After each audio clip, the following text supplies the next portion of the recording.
TMN News Channel mayambu tarangna uksari ngasi marube paw khara lokachari. Maiteisu kukisu wari sanari tung koina santi purakadaba road map semduna thaba paikhatle Amit Shah. Sahi ama makai hadalaba Manipura thokliba Maitei amasung kuki kanglup anigi irang asigi matangda centerna hojik Maitei amasung kuki puruki mising wari sanaduna tung koina solution ama puruknaba road map semduna thaba paikhatpa hore hain Amit Shahna phongtokre. Faghatlaba khulaising chada kunthadi hena advance oiba makalgini official.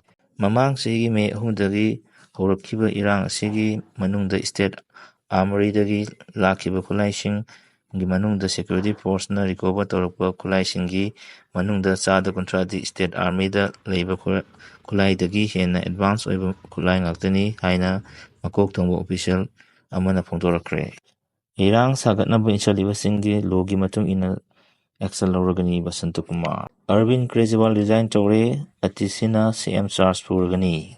AAP ki convener Arvind Kejriwal Chief Minister Phamdagi resign Tokre Mahaki Mahuta Delhi ki Chief Minister designate Atisina CM Charles Puragani. Mahakna City Government ki thabak thoram kaya athuba matamda paikhatlagani amasung matang sahi ki February thada pangthokadariba Assembly Mikalda asida yenglaga flagship projectsing amadi scheme kayasu ningthina paikhatlagani. Heiro pulana uhulibasingna pung kunmarigi manungda sengdorakadabani Heiro apunba club